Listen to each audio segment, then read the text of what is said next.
started. So I want to welcome you to discussing about investing into bourbon barrels. This is one of my new passions. And the truth is, Joseph reached out to me a few months ago. We had a mentorship together through stocks and options. And we were going really, really in depth into this mentorship program. And I was talking about, I mean, most of you guys have gone through my stock stuff, but I was talking about taking cash flow, right, Chris? Using that cash flow and buying things with it. And I was talking about all the things that you can buy. One thing I did not bring up was bourbon barrels. Yeah. I mentioned you could invest in like scotch and whiskey, buy the actual bottles, and sometimes the bottles go up in value, but like what you're buying a few hundred, maybe a few $1,000s at a time. But to really, really get massive exposure and to be early in the front lines, Joseph reached out to me and was like, hey man, do you know anything about investing in bourbon barrels? And I was like, I don't. That was a few months ago. So we started discussing it more and sending a lot of details to me. And I did tons and tons and tons of research. And at this stage, we have closed one deal that we are wrapping up that two of you on this call are already a part of. So Chuck and Bobby and Jay are already in that deal where we are buying 500 barrels, which is about $750,000. And the good news is since it's a physical asset class team, we can do it as a group.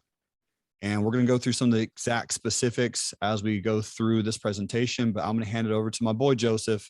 He's going to walk you through his personal story. And again, if you guys have any questions or anything, just hop in. But Joe, you ready to rock and roll, my man? I'm ready to rock and roll. Absolutely. Let's do it. I'm going to be adding a slide on the fly here, with some new information that we've had come out too, which will be really fun. But let me pull up my slides here for everybody. Let's see, share screen, and we'll make sure that everybody can see this. Okay. So how many people do we have here that were in the first? We have webinar? two. Lori was here. Yeah, Lori was definitely here for the first one. Chuck and Craig are here and Jay are here. What's up, Jared? How are you doing, Rockstar? I was wearing my red cap yesterday, man, walking around. There we go. Yeah, baby. Nice. Awesome. Well, good to have you guys back. And for those that haven't had the amazing, hey, nice. The amazingness of getting introduced to trading bourbon barrels, I'm excited to be here with you guys. And like Jeremy said, please just, speak up. This is informal. So as we're going along, if you got questions, just holler out. No big deal. So we'll talk a little bit about myself, about Taylor, my partner, and everybody knows Jeremy, the amazing, ridiculously incredible Jeremy. But so not much intro to do there. But so let's talk about trading bourbon barrels. So this is just like I say, ridiculously fun way to invest. If you don't know, Taylor and I both live in Kentucky, and this is one of the reasons that we've gotten into this in particular. So here we go. Okay, everybody knows this part. It's just investment stuff. This is something we've been really passionate about. We've really enjoyed doing. It's been a great investment for us. We're just going to share that. We're seeing if anybody wants to hop on board, all that sort of stuff. But you guys make decisions. That stuff. Okay. So intro to me. So I've known Jeremy for quite a few years now. He came up to Kentucky. We have a mutual friend, and I met Jeremy through a mutual friend, and I was part of the RLT community. And actually, one of my background things, I'm in healthcare. I'm a doctor of Chinese medicine, and so I went on one of these health weeks on Jeremy when he was interviewing during the day in one of the day trading rooms when he was doing interviews. I went on and interviewed one of those things. And it was fun. We talked about acupuncture, and we talked about a lot of things that day. But it was really good. And then shortly after, he was like, "What? You're in Frankfurt too?" And we made the connections. And he came on up, and we went and saw some horses, and we did some touring around. We had a really fun time. It was good. But so I've kind of stayed connected with RLT. Love being a part of this. Love being passionate and amazing in the investing community with you guys. It's been so fun for me and so incredible. My background overall is business and natural health. Like I was saying, my undergrad's in business economics from the University of Tennessee. I went to school out in Portland for a while with the Chinese medicine. I lived in a monastery in India. I'm a former monk as well, which is fun. So I've been around, I've traveled around the world a little bit and done different things. Bourbon is one of those really fun things, being from Kentucky, that even in my travels, it always kind of connected me to home, right? Bourbon's one of those things that's well beyond, it's just got such a, it holds a lot. It's a container for a lot more emotional investment sometimes than just like a brown liquor kind of thing. There's a lot of stories around bourbon. People connect over bourbon. It's one of those things that just like you can build community, you can connect over it. That's why it's a really fun sort of industry to be a part of. There's a lot of, it's one of those things where you can have at the same table somebody with $1,000 in their bank account and somebody with $10 million in their bank account, and they're going to be just like enjoying and talking, and it's something that's so casual. You can be around the biggest players, and they're there in jeans and a polo, and you're just chatting, enjoying nature, enjoying some good drinks. It's just, I love that about it. I love the connectivity about it. That's something I'm really passionate about. So currently multiple businesses. Taylor and I own, you're seeing Taylor and I own multiple businesses together. We also have some individual businesses, but we've been best friends for a long time. And we've just stayed together and grown some businesses, and we keep growing together. It's super fun to have the opportunity to work with one of your really good friends. That's an opportunity to do things with Jeremy too, is just amazing for that same reason.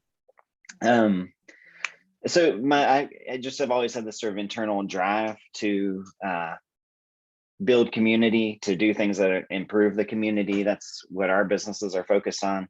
Got a couple restaurants here in our town, Frankfort, Kentucky. That's the home of Buffalo Trace, if you guys are bourbon fans.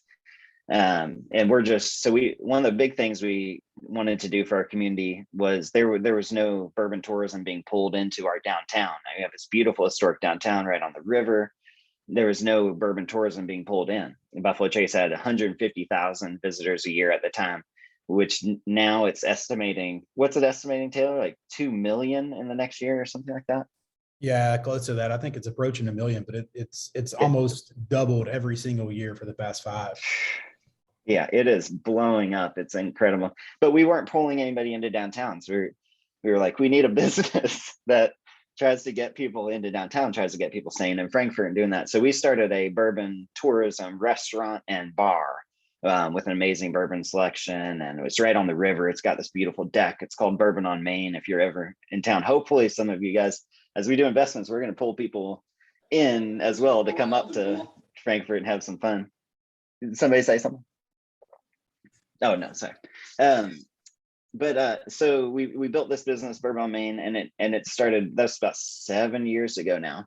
And it's really started, it has really kicked off a lot of development in town. That's been awesome. That's been an incredible opportunity for us, because what's come out of that is a lot of connections in the bourbon industry. We've done a lot of barrel picks. So like, the Weller, the Pappy's thing. So Weller is a big bourbon out there. We did a Weller Foolproof. That's one of the big names. We did a Weller Foolproof barrel pick, which is pretty outstanding. So we got to pick from 4 different barrels of this Weller Foolproof, and we picked the best one that we liked and got it in. But we've done a bunch of different barrel picks, and then you get, a whole barrel's worth of bourbon. It's pretty amazing. We've had some awesome opportunities, met some really cool people, and feel super grateful for that. So for me personally, where I put my money in the way that I direct things, we've got a couple restaurants doing flow. I've got a clinic as well. I love to do the stock trading. So amazing with that. But my number one favorite, seriously, absolute primary other investment where I'm sticking money every chance I get, because it's just outstanding, is bourbon barrels. Okay, I worked really hard on this slide. So. It's a great slide. It's a great slide. Thank you. Very climactic. I have to change it. Climactic, yes, nice. Okay, so that's about as dramatic as we'll get here. Okay, so investing in bourbon barrels was not on my radar a couple years ago. Gosh, is that when it started? A few years. It's been almost 2, 3. It's just 2 or 3 years ago. Maybe it's time is weird right now after the COVID thing, right? I think it's been 3 years now that it started. Okay, so but it wasn't on my radar at all until this fellow moved in next door, and I started being friends with him. This is my neighbor, and my neighbor moved here because he has a big job in one of the distilleries, and one of the distilleries that was opening up here, and so we became friends, and as neighbors do, and we're chatting for a while, and I have part of this bourbon tourism restaurant, and he's in the bourbon industry, and so we started connecting over different ventures and stuff. And then one day he came up to me as we're sitting outside and said, "Hey, do you want to buy some barrels?" And I was like, "Buy some barrels? That's interesting."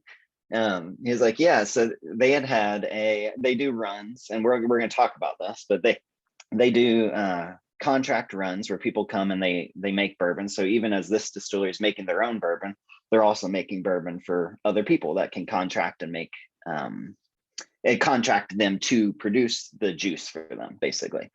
And it's not always an exact, it's never, let's be honest, it's never an exact science, I guess, with this stuff, where there's always overflow. They have to make enough, but they always have extra of some sort.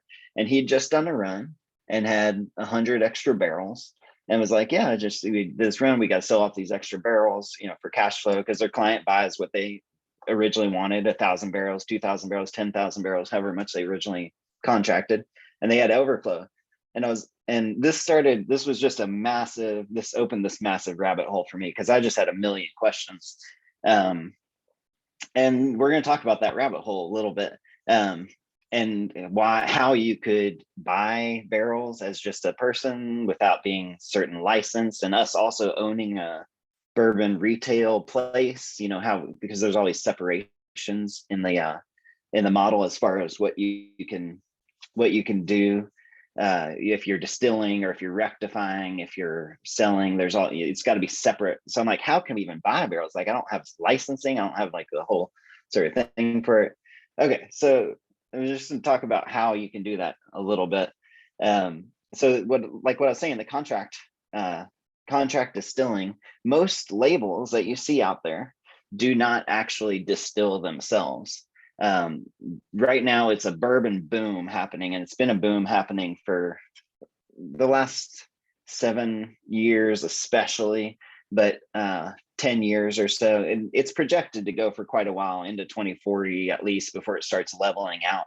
But it's growing at a massive rate right now, the bourbon industry. So what that means is a lot of new labels want to get in on it. And so if you're a new label and you want to be like, "Hey, I want to put out a bourbon label," well, bourbon's interesting because bourbon needs to be aged in order to put it out. So if you want to put out a new label, one path is you start a distillery, and then there's all that huge cost of starting a distillery: equipment, labor, space, the building infrastructure, fire suppression, it's a huge cost. Start a distillery, and then you start producing your own juice. You come up with some good recipes, produce your own juice, and then you wait 4 years for some of that to mature, and it'll be plus because you've got all that time in starting something. So you're talking about, to get your product out, if you're on the front end of super fast starting a distillery, you're going to be about 6 years or so till you have a bourbon product out. So a lot of people, they're like, "Hey, this is booming, I want to take advantage of it."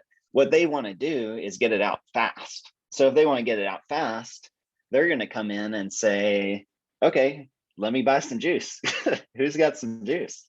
And they're going to look around. And so there's this whole other market for labels that are coming in that are ready to put out a product. And they're like, "How much is juice worth at 4 years? How much is it worth at 3 years? How can I sort of diversify my product? How can I set up for what I want to do?" That sort of thing. So that was new to me. I knew that was going on, but I didn't realize that there was this whole market that was just operating in those bourbon barrels, in trading bourbon barrels. There's an entire market happening there. So the other thing that I talked about there, that with the pathway number 1, where you make a distillery and you start to sell your own juice, is is that that's really expensive, right? And it takes a long time. So in the meantime, in that 6 years before they bring out a product, it's written into almost every distillery that I know into their business model to contract produce for these new labels and to join into that whole market, that whole secondary market where you're trading barrels. So if you start as a new distillery, and there are still distilleries starting up all the time, you have to build demand, and usually your logistical ability to produce juice is well beyond the demand you have as a new distillery. There's players like compared to like Buffalo Trace, Woodford Reserve, Jim Beam. These are places that they're not going to produce any liquor for other people because they can sell every bit that they have and then some. They need extra, but they can sell everything that they make. But most places can't come anywhere near it. But what they can do is they can run their distilling equipment 365 days a year, 24 hours a day, which a lot of them do. And when you're doing that, you're here, we're going to spend these months making our own product, storing our own product. And then we're going to spend 9 months out of the year making product for other people. And so they take contracts for what we call new make, and they take contracts and just start making out juice and selling it off. And then they'll store some of it if they have warehouse space, or they can ship it to wherever you want to store it, that sort of thing. So that ends up being a big supply route into the market. And so some of that's contracted, and then some of it is just they're producing it and then trying to sell it. Some of it was not contracted originally. Am I going too fast? Is this making sense, everybody? Yeah, man, tracking. Okay, cool.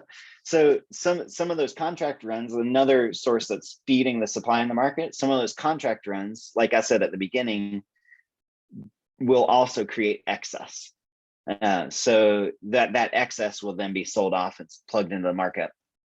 All these excess barrels are bought and sold to labels that want to use them, or to intermediaries that just want to play in the market, just want to use it for investing.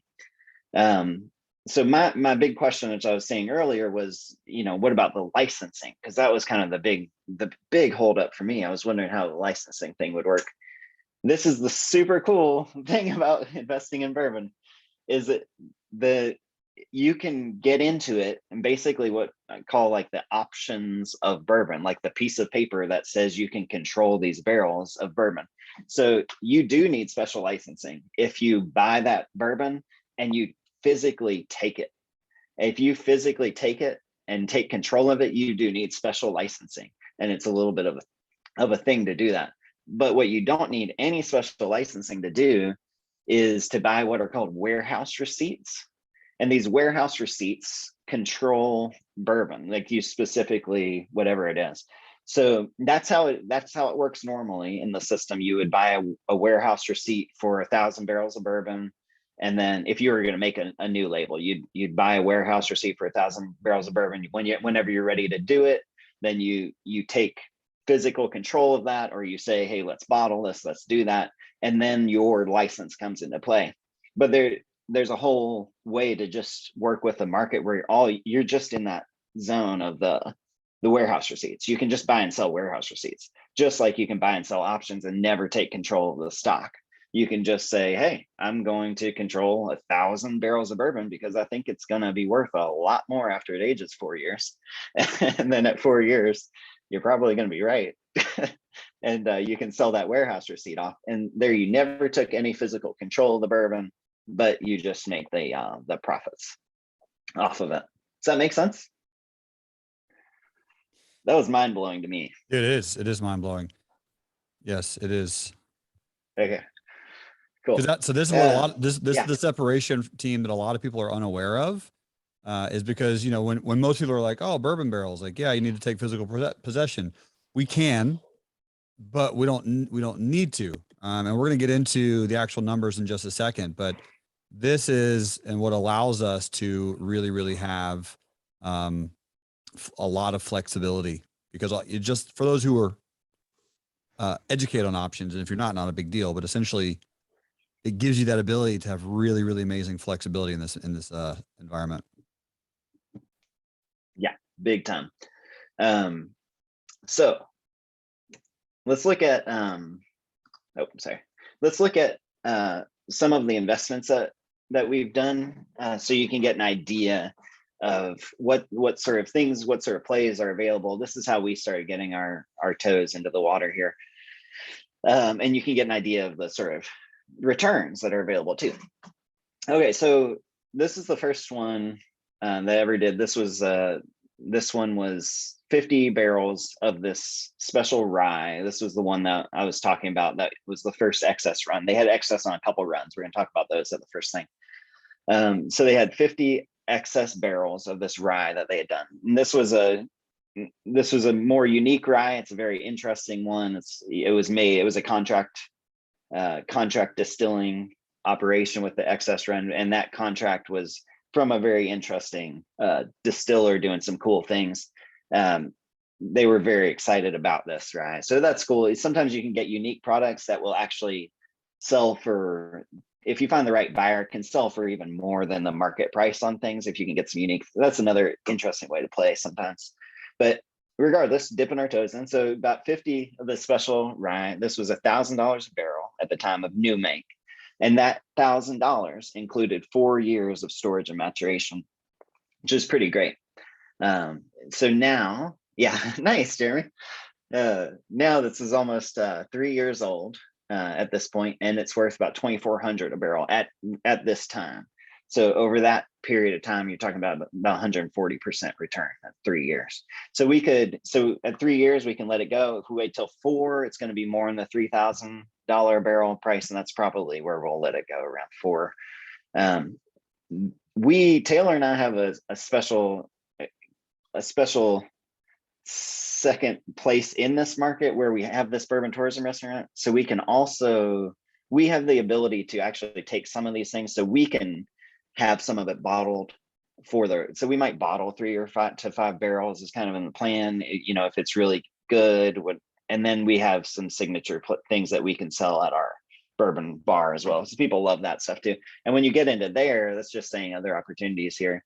You're talking about $10 a pour. When you're selling about a pour, you're talking about $35,000 a barrel, basically, is the price you can sell for. Isn't that interesting? Yeah. So what's interesting is this is a situation where a lot of people are bringing up like, all right, Newsom, what's worst case scenario?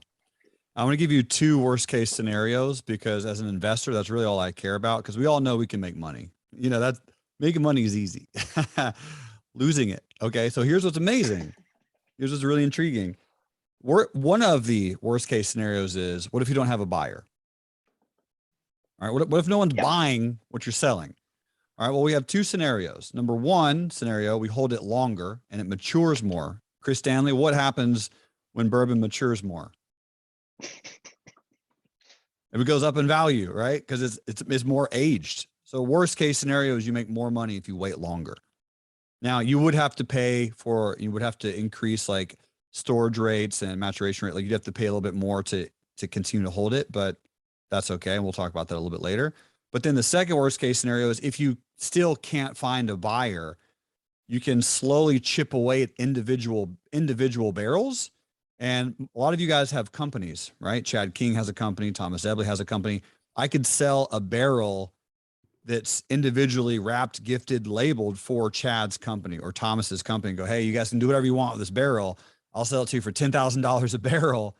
And then they can go and they can pour it, sell it, label it, do whatever they want as an individual. Now, granted, it's harder to move in that way because it's just, you have to do a lot more work, but that's a real case scenario. If you really can't sell it on a large scale basis, you could sell it on an individual basis. Does that make sense for everybody?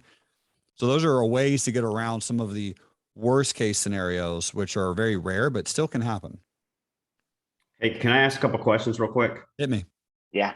All right. So Joseph, first of all, I was at your restaurant, Bourbon on Main. Oh, no. Yeah. Okay. Yeah. How'd it go? I don't know if you know Garth Waterfield. Do you know him? Taylor does. Shaking his head. Yeah. Looks like Yeah. you guys know him. So I invested in Buffalo Trace. So I bought a barrel for charity. And so So the very first question that I have for you guys, I understand this model, but I'm a bourbon snob, I guess you would say, but evaporation as time goes on, we all know the juice is less. So with the storage, who is actually storing it? So for example, like Three Brothers Distillery, I try to invest in that in their distillery. They didn't take any outside placements, but are you buying directly from the distillery and they're storing it for you, or are you putting it in a warehouse that's temperature controlled? It depends on the place. But mostly the distillery that we buy it from will be offering their own warehousing. That's how we've done it so far. We are going to be mainly looking for those plays because it's a pain in the butt to do it otherwise, and it's expensive to move barrels. There's a lot of fees involved in that. That can, we can talk about other things. Taylor and I also have some warehousing plans and ideas there. We can talk about other things, but for these buys, these are going to be warehoused by the distilleries themselves. Good questions, That Ebbs. good? Okay, cool. Yeah. Yeah. Anyone else, Yeah, guys? great question. Yeah, and so this is what's interesting is if you guys are trying to figure out exactly like where me, Joseph, and Taylor play into this, we are essentially the tracker downer of these deals. So we do have to go look, we do have to go hunt. So imagine, a real estate agent, right? You don't necessarily have to have a real estate agent to buy houses anymore, but if you start going into investment properties and you need someone to look for, that's what we're doing is we're hunting for these deals, right? Me, Joseph, and Taylor chat back and forth, and he'll say, "Hey man, what do you think about this? We got a 1-year Green River came out. There was 2,500 barrels someone was purchasing and they had an excess of 500. They couldn't finance the whole deal. 500 barrels slipped through the cracks. They need to move them at a discount. What do you think?" We'll go back and forth on a conversation like that. So that's what we're doing in this example is we're actually going out and hunting for some really, really great opportunities for us to invest in, just to kind of give you guys that perception. Hey, Jeremy. Hit me, buddy.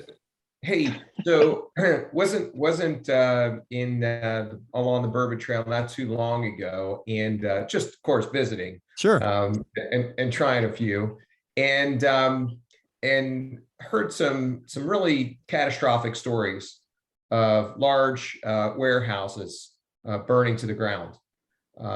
Really horrific situations. I hate to bring the what if up. Yep. But what's the protection behind this? Should folks move forward with investments? You should always bring up that, dude. Number one. Mm-hmm. Yeah, because I'm always going to bring up. So you'll know any type of investment that I do with anyone, I'm going to talk about worst case scenario because I don't like to lose money. I've already done that. So I've already lost money in the past. So I don't want to do that again. What we're going to do is we're going to have insurance on all of our barrels, and insurance oftentimes will do one thing very, very well. What it does is it covers your investment. So let's say, for example, we're going to look through some more numbers in just a second, but we buy 500 barrels together as a unit, as this team. We buy that 500 barrels. The barrels that we purchase, we're going to include the cost of storage and insurance per barrel. Now, with the insurance contract, burns to the ground, everything is gone. We absolutely will lose our premium of the insurance, but the premium covers your investment. So it is bad. It is catastrophic. Like you'll lose the actual materials. However, all you're going to lose as far as an investor would be your premium for the insurance contract, which that's not bad. That's not bad. I mean, we're talking hundreds of dollars to protect, your tens of thousands, hundreds of thousands of dollars investment. Yep. Yeah, and I'll add to that. I think you're exactly right. I'll add to that the 1792 warehouse fire that happened a few years ago. There were some issues with that warehouse as well, and so as this industry continues to grow, and as the changeover continues to happen, the new buildings are the fire suppression in the new buildings is pretty ridiculous. So that lowers insurance rates on the barrels, which is really nice when they're in these more fire suppressed buildings and things like that. But yeah, it is absolutely, I agree, like totally. We need to get every what if out there, because Yeah. I think, there's good things to talk Yeah. about them all. And buddy, when you're talking about, and what Joseph brought up is me and Hector, we actually went to Frankfurt about a year ago. Hector's on this call, I believe. And what we want to do also is when you're talking about the buildings, some of them are like old barns. A lot of them are like really like wooden barns with wooden planks with old pine. I mean, if you like smoke a cigarette in there and you drop it, like they're going to get caught, like it's kerosene essentially. But what they're doing now is you're putting them into marble flooring, steel racks, temperature control, because even though it's in the barrel itself, the housing, the actual material of where you're housing and storing the barrels don't play as much into an impact of how it tastes or anything. So yeah, the higher end the Yeah. building, the better. Lower the No, insurance. I appreciate all the answers for sure. Is this just limited to the Bourbon Trail, the Kentucky region? Because as we all know, distilleries are expanding across the U.S. in a significant way. The Hudson River Valley, out in the Midwest, there's a substantial number that are growing. Is the intent to just stay local for now and then expand? Yeah, that's a phenomenal question too. So there's the difference, buddy, with that is right now a Kentucky bourbon, a 4-year Kentucky bourbon sells right now for somewhere around 4,000 to 42 ish, and it's rising rapidly at 4 years per barrel. Taylor and I have made a really nice Indiana MGP. If you know MGP, that distillery, I know a lot of you do. They also produce a lot of juice and sell it off. So we've got a great play with them. But our 4-year MGP bourbon right now, we're going to sell that off for $2,600 a barrel. As the Kentucky 4 years, 4,400. So there's just a big difference, and that price, that 2,600 that we're selling it for is above market value that we're selling it for. It's actually market value is around 21 to 22 for that 4-year MGP, and it has not significantly increased over the past year. Those MGP prices, where Kentucky bourbon last year you were selling 4-year-old for 3,000 a barrel, and right now it's going for 42 to 44. So that's the difference. So yes, the goal is 100% to focus on Kentucky products. If we get some amazing plays, like this MGP fell in our lap, this play, and it's not a typical one. It's great. We got basically 3.5-year-old for $1,250 a barrel. It just fell in our lap. We had we're selling it here for $2,600 in like 8 months. So that's great. But if that happens, we'll open those things up to people for sure. But typically you're going to get better returns in Kentucky bourbon. Yep. Great question. What next slide do you have, Joseph? Oh, thanks, man. Okay, let's see. All right, so the next one, we did 51 of a wheated bourbon. I'll just go through this quick so you can see it. But that was another 1,000 barrels, included 4 years storage maturation. This was a similar wheated mash bill to like what you'd get in a Weller family. So this is about 3 years old now, and it's worth around 3,200 at 3 as a Kentucky, and it's kind of special. 220% return, 3 years right there. This one, this one was still have this one too. This is a really cool one. This is the fun stuff that happens. So we could never there's NDAs on a lot of this stuff, right? But then there's also the like, hey, this is this is what it is, but you can't say that.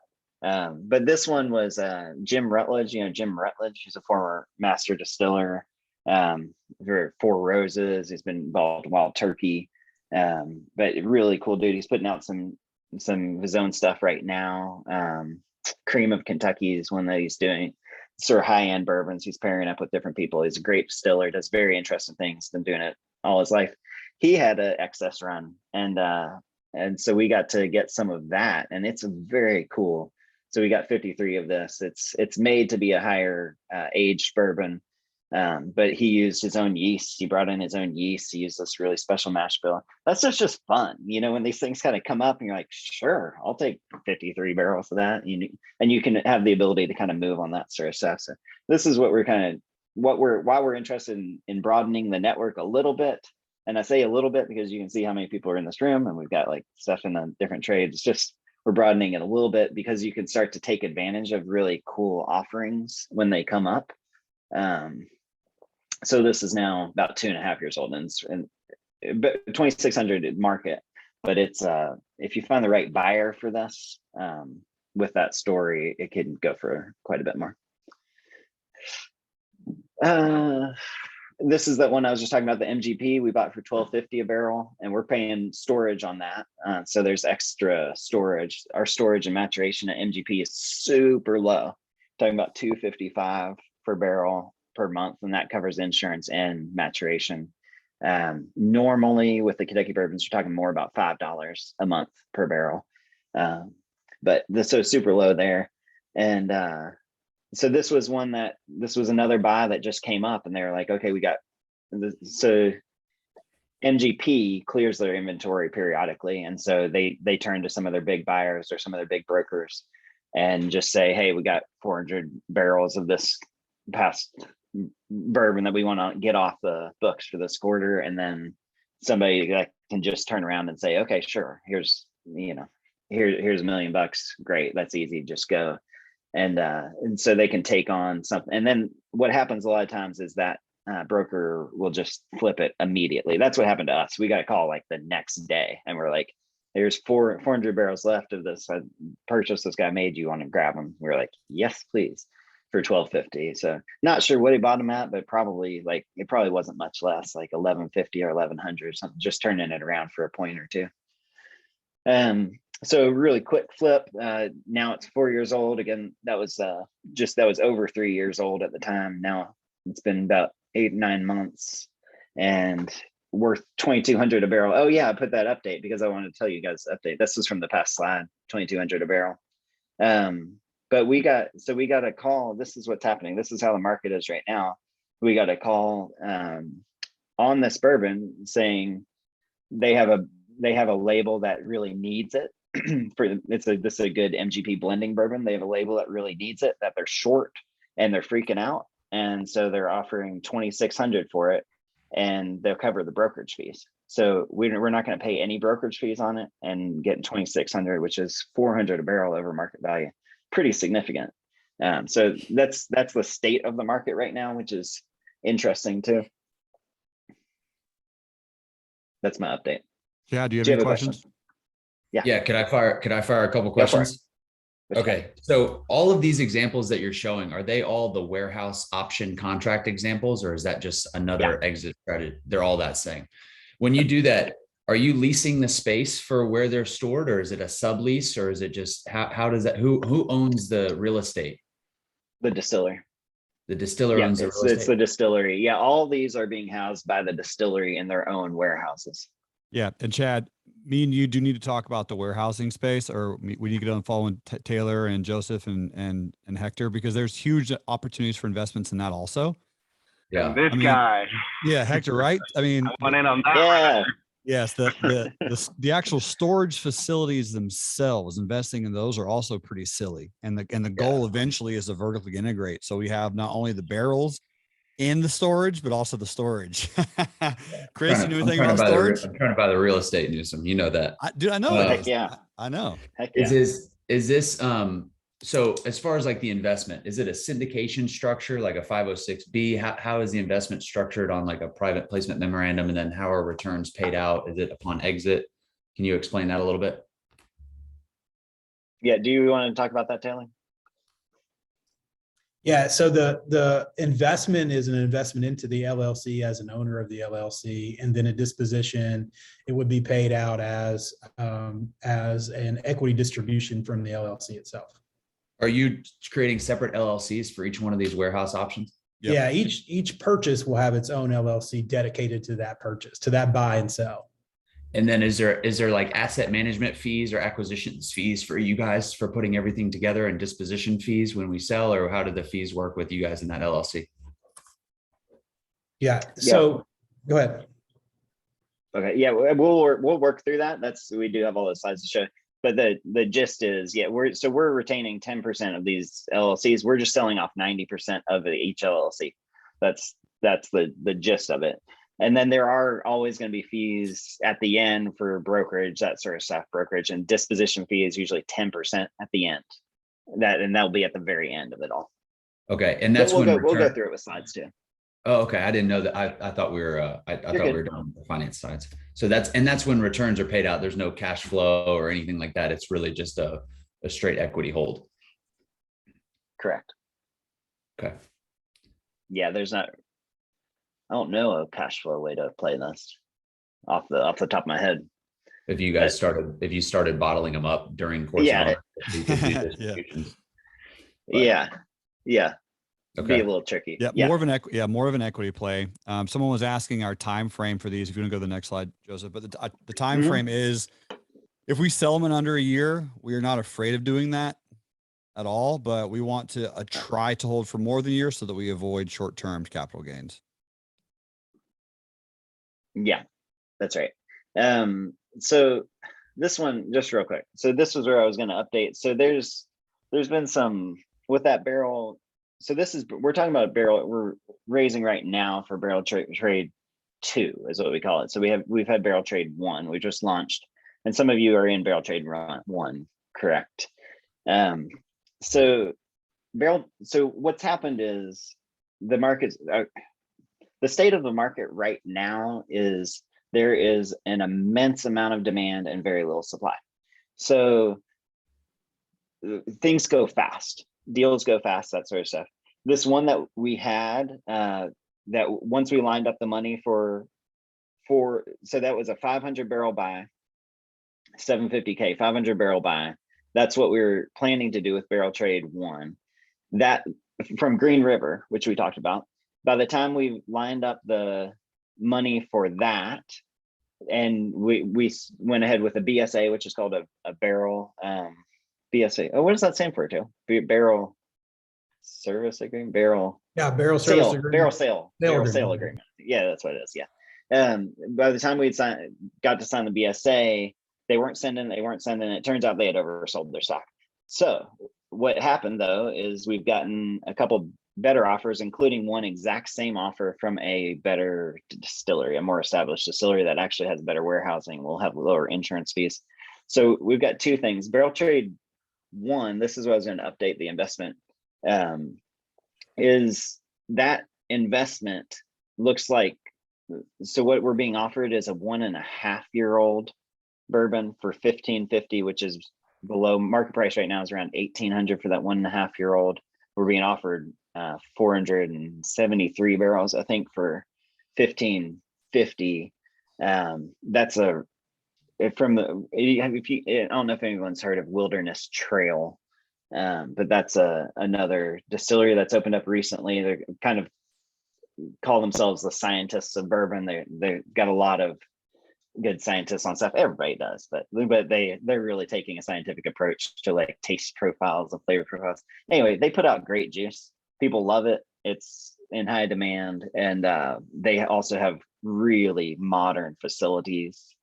So the insurance costs are low because fire suppression is high.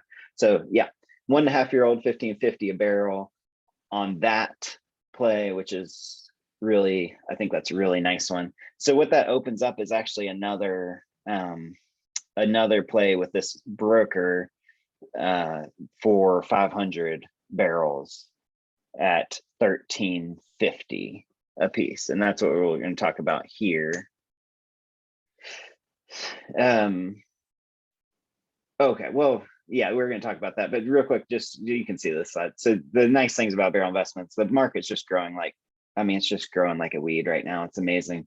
Inflation proof sort of tangible asset, which is really nice.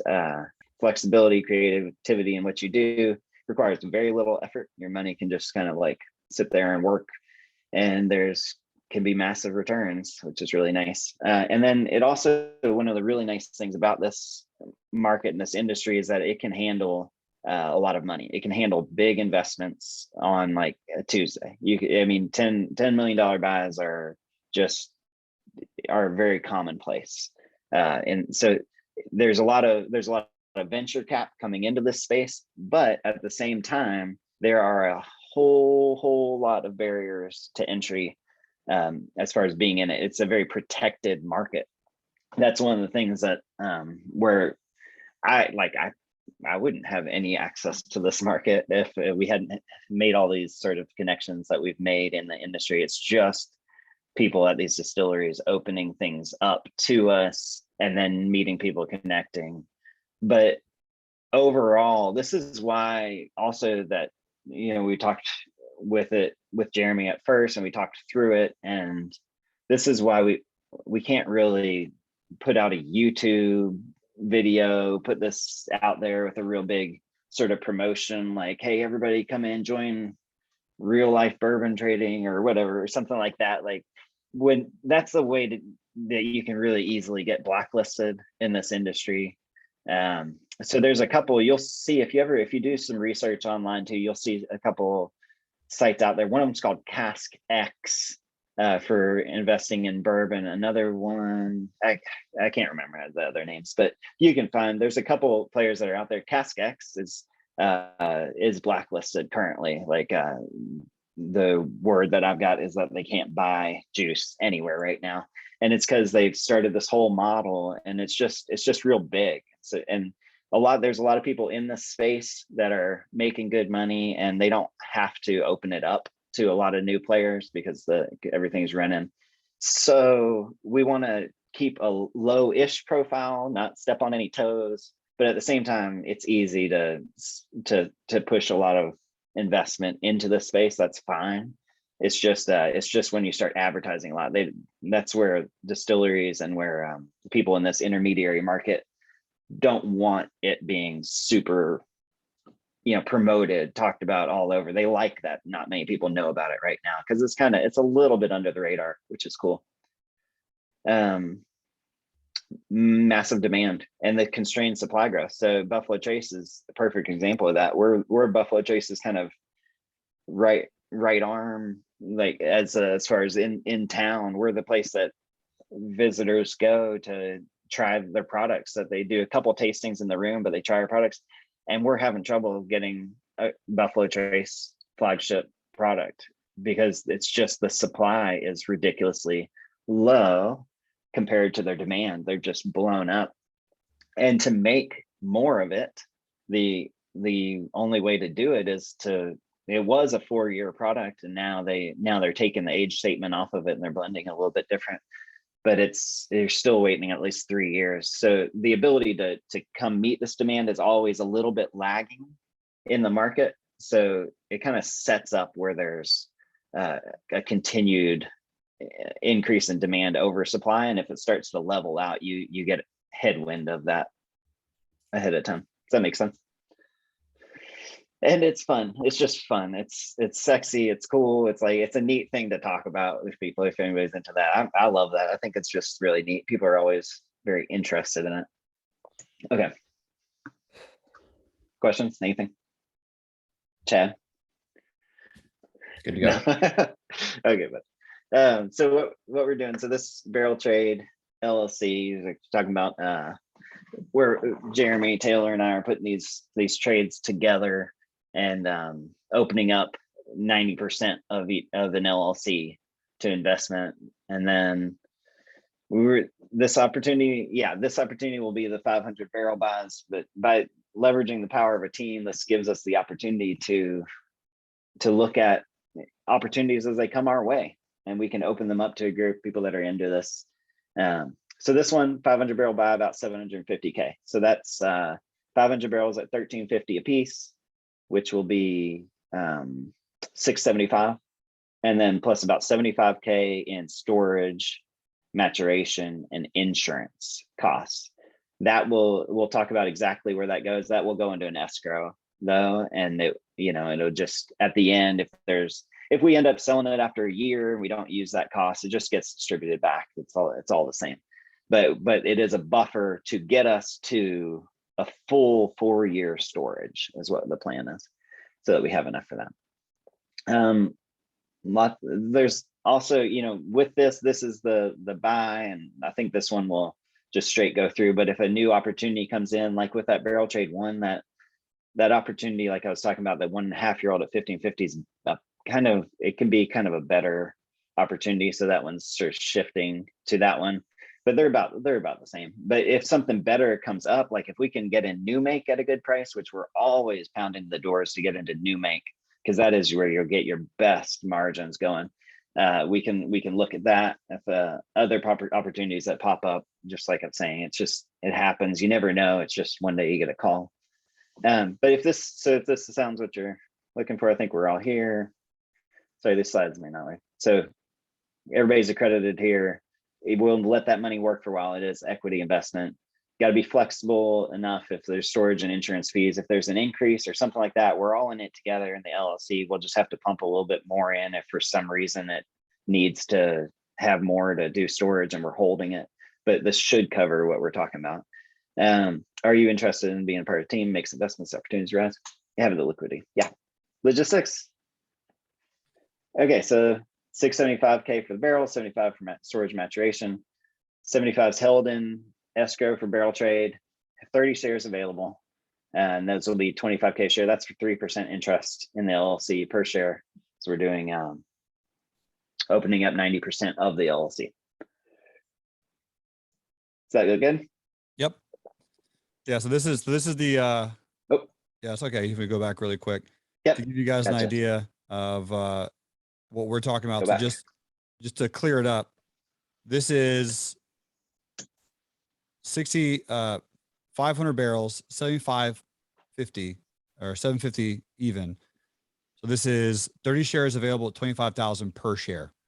And this is very similar to what we did on the very first race. So this is barrel trade number 2 for the new opportunity to just kind of get together and get everything all set up and squared away.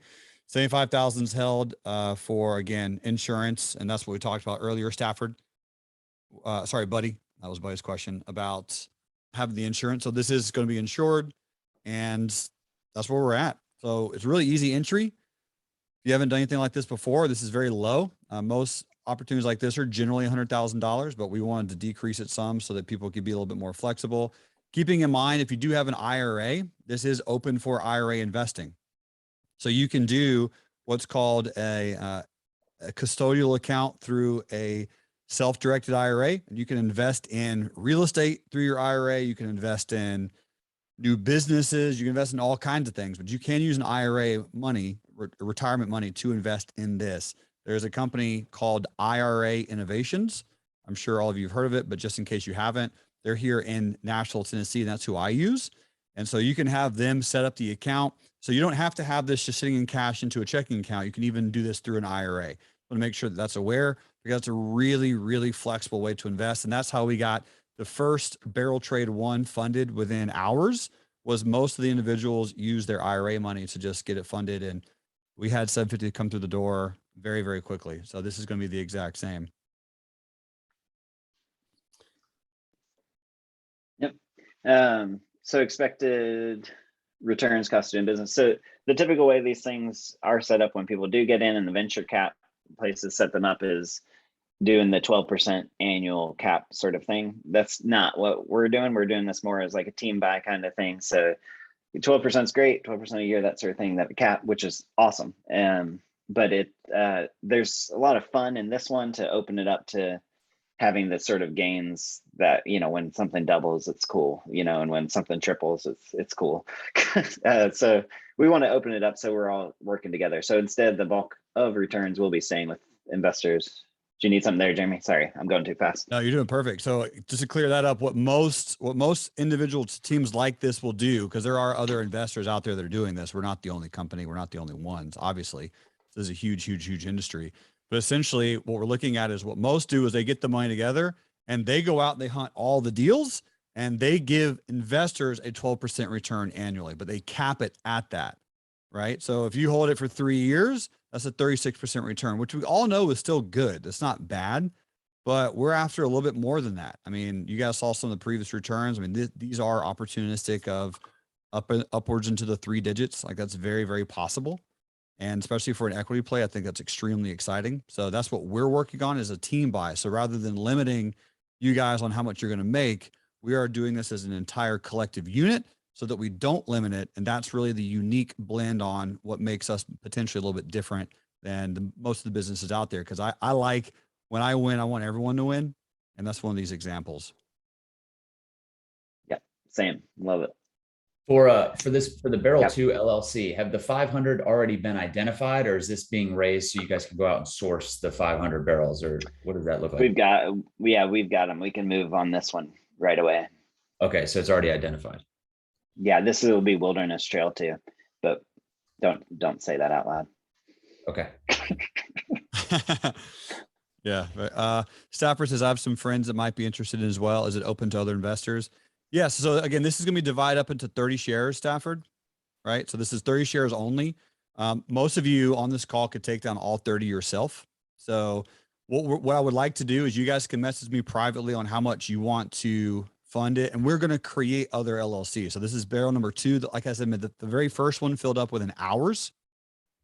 Literally within hours off we got off the webinar. This is going to be the exact same. We're going to have 3, 4, 5, 6, so on and so forth. We can continue to buy barrels over time. And what this is going to come with a WhatsApp group. So we have one WhatsApp group already. We're going to have another one. So it'll be a WhatsApp, let's just say number 2 for this LLC. So all the people who are involved in this one, Stafford. So essentially, my man, you let me know how many shares you want to buy of the LLC. Anytime anyone buys more than 100,000, which is 4 shares, those investors, we're going to come to Frankfort, Kentucky at some point. We're all going to get together. Everyone's going to come to Frankfort, hang out. We'll go to Bourbon on Main, have some food, have some drinks, and just kind of chill. So that's just something small. I know you're in Canada, Stafford. I know, Petra, you're in Germany. So that might be a little bit harder for you guys to travel. But regardless, I'll let you all know the dates that we're going to do it. And that's just for anyone who does more than 100,000. That'll just be like a fun, small thing. I looked at the pictures online and the food looks amazing. So it's cool, man. It's a cool place. It's very getting vibey. hungry now. It's very vibey, right on the river. Really, really fun. Thomas, what questions do you have? I know you've done stuff like this before, but this is a little bit of a unique play for you. No, I'm good, man. Cool. That makes sense. Sweet. All right, let's go to the next slide, Joseph. Cool. So didn't we do this one already? Yep. Yeah, similar. Yeah. So the 3% interest, Petra, is when you buy one share, that's 3% interest of the entire collective LLC. Yeah. Yeah, that's what that is. So if you buy 3 shares, you have 10%, right? Because each share you have 30. We're selling 30 shares of this LLC. And this is to answer your question, Chad. So we're doing a disposition fee of 10% when we sell it. And Cheryl, you asked that question very early on. When we sell this, so let's say we buy these barrels, these 500 barrels, that they're already identified. This is Wilderness River. We can act on this on Monday, right? If we buy these for $15.50 per barrel, the goal, and again, this is just my goal, we'll see, but in 3 years, when this ages to a 4-year Kentucky bourbon, and 3 years, we could potentially, hopefully sell this for $4,400 a barrel, give or take. Approximately, let's just say 4,400 on the kind of like in the mid to high side. That's a pretty substantial profit. Obviously, again, there's always risks in every investment, but that's relatively substantial, I think. And then we sell it. We just distribute the profit. So once we sell it, we go, okay, cool. Here's all the gains that are made, and we just give them out back to you guys because you'll be wiring money in. So we'll wire money out. And then as far as the capital gains are concerned, right, those are going to be long term. And they just are filed under the ownership of your LLC agreement. So we'd be issuing out essentially however you guys want to do the taxes. I assume there's no depreciation on bourbon barrels. All good. Well, you don't actually own the barrels. Yeah. Because you just own the warehouse receipt. Yeah. Okay. I already like Chad. Yeah, Chad's Yeah, the GOAT. Totally. You haven't met Chad yet, Zebs, but Chad is the king, literally. If you guys do elect as the managers of the LLC, if you guys elect to bottle a bourbon or sell a barrel before of the 500, or let's say you guys take 10 of them and you bottle them up and make, $33,000 a barrel, is that going to be distributed through at the percent ownership, that everybody has, or do you guys hold those returns and then make everybody whole at the end? Well, yeah, I was throwing that in. That's not part of the plan as far as like Sure. that, because what that would be, I mean, that's interesting. We can explore that, but we'll need to do some brainstorming on how that would work. But basically what that was talking about was that would be selling off a barrel. So we could do single barrel picks. Jeremy mentioned this too. That is a thing. Like if we have especially with 500 barrels, we might be able to find a couple single barrels, and you can sell those picks sometimes for like 12,000 a barrel or something like that. So if we find some opportunities there to also sell off a few single barrels and up the whole take, yeah, we're taking stuff every day. This is fun for us. So like whatever we can do, and we'll be communicating with the group and throwing out opportunities and talking about it and that sort of stuff. Cool. Let's cash flow this thing a little bit over the 4 years, huh? Well, it's tricky because, as far as bottling, like 2-year-old bourbon, it's not even really, at 2 years old, you can call it a bourbon, but yeah, but it's tricky. It's going to taste a little rough at that time. Cool. Thanks for So answering. really, yeah, the getting it into a bottle, it's hard to do before 4 years. Okay. Yeah. Hey, Jeremy, I'm a little on the newbie side here, so help me. So if I wanted to use my IRA to do this, I know it sounds like this might move a little quick. Is this something I can be a part of, and Yeah. with it moving this quick? Yep. So what would happen, Chris, is we would essentially go ahead and just arrange it to make it happen. We would sign the BSA, barrel sale agreement. You would get you locked in. So you would just tell me, hey man, I'm in for 2 shares, right? $50,000. And we would hold it for you. And just the IRA, that process will take about 3 weeks, which is not ridiculous. But I'm just letting you know, one of my buddies from the previous Barrel Trade 1 did that. So it takes about 3 weeks. So it's not too bad. If you can send me the info for that IRA and innovators, that'd be great. Yep, absolutely. I can do that. Okay. So talking about the returns, the potential returns on this one, so you can kind of game plan. So we're talking about 25K basically per share. Kentucky bourbon, we're going to say 4,000, but it's a moving target. I mean, it's going up kind of so fast right now. Like I said, it was $3,000 a barrel last year, and right now 3-year-olds going for $3,000 a barrel, 3,200 a barrel actually for 3-year-old. So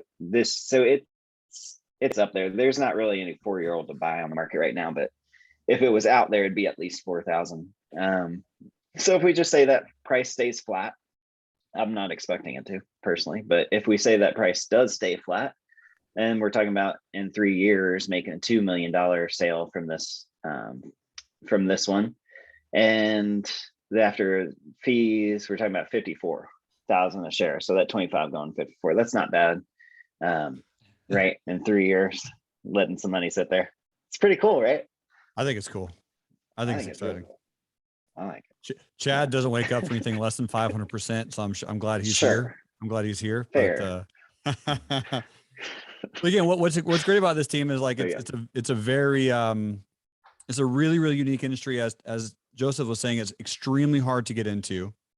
It really is a good old boy network. So you have to know people who know people, and you really have to be well adjusted for that. Stafford, as far as you and your friends, we'll probably end up doing is we'll most likely have another 3rd webinar at some point, because this will fill up relatively quickly. But for your Canadian dollars, to let you know, and I asked Taylor this question earlier, but you'll have to send for the funds US dollars, and we'll also be paying you out in US dollars. So that's just, this is a US LLC. Right. Yeah. Same thing with you, Petra. So you'd have to convert everything to US dollars before wiring it in. But yeah, what additional questions do you guys have? Feel free to hit us up. As crazy or as wild as it might be, the better. Cheryl says, do we stay together as a team for future buys? Yeah, absolutely. So pretty much we're all going to be here directly. There's all limited. Everyone here is someone that I know or have met. Right. So, I mean, all the individuals here are people that I'll be connecting with, and we're going to get into a group. And so, yeah, for any future buys like Chuck and Bobby, they're already, funded Barrel Trade 1. So we're going to continue to stay as a group. It'll be a nice small niche group. And again, for networking, right, we all know network is your net worth. So you're talking about getting together with people who are already in an investment. It's fun. It's exciting. There's ways to collaborate, talk, and just build other businesses together. So yes, good stuff. So yeah, we can do other buys, Cheryl, for sure. All this is definitely possible. Petra says, is it possible to pay with credit card withdrawals? Just wondering which way is the fastest. No, it'll be wire. So you'll probably have to send wire US dollars into our bank. That'll be essentially, we could talk if it's a crypto transaction. I could figure that out. That wouldn't be that hard, obviously, but yeah, we can talk through it. Stafford says, I wonder if I can tap into my RRSP for this type of investment, similar to the IRA. I don't know. I would assume so. Canada has a lot of similar principles that US has. So you would have to do what's called either a custodial account or a self-directed RRSP. I don't quite know. Yeah, I have a self-directed RSP right now, so I'm just wondering if I could take money out of my US account, You should be able to take shares out and then use it towards this type of investment. I don't know if that's doable, but I'll check into it.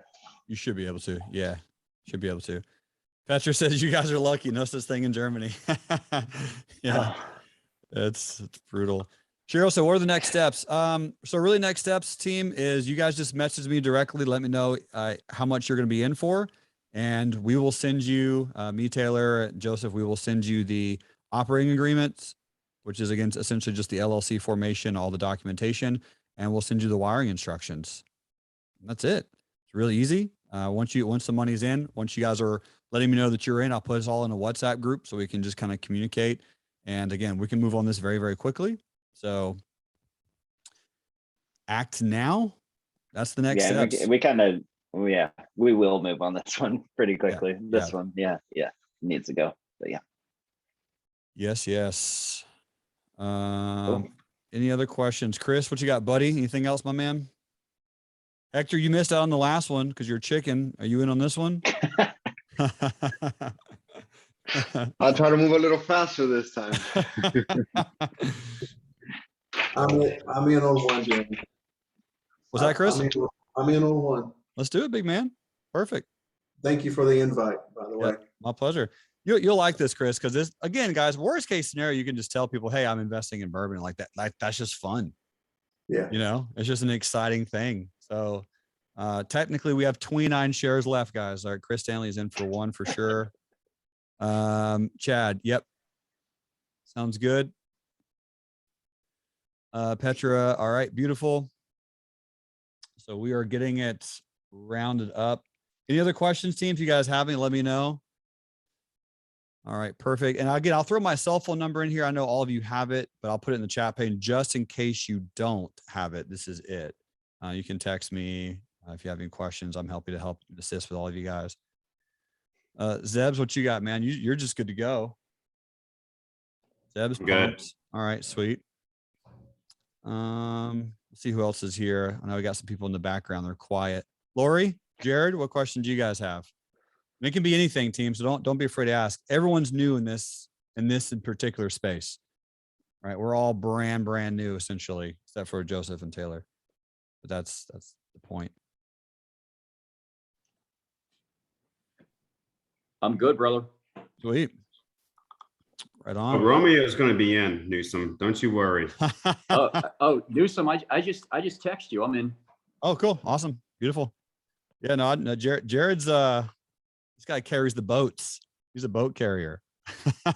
Who's going to carry the logs? All right. Well, sweet. If you guys have any additional questions between now and then, just let me know. A lot of you guys are texting me on the side, so we already have a few shares lined up. I'll be texting you guys back and forth, but if you need anything, buddy, you got my cell phone number? You good? Okay. Stafford says, when's the cutoff date? For this one, let us know by April 1st. I mean, I know that's next week, but we're going to go ahead and move on this immediately. So if you can be in this one, great. There will be future ones. So I'm not pressuring you guys, just letting you know there'll be other opportunities. And feel free to think about what people in your friend network would be interested in this as well. That's going to be a big key of it. Because if you guys get together with your friends and friends make money and everyone's making money and everyone's happy, then it's always good. It's always good. That's kind of the point. bring people together that you like and love and appreciate, and everyone starts making money together, then it's a great day. So, all right, sweet. Keep me posted if you guys need anything. I will keep you guys all posted. Thank Love you, it. guys. Bye, Joseph. Petra. Thanks, guys. Yep. Thank you, guys.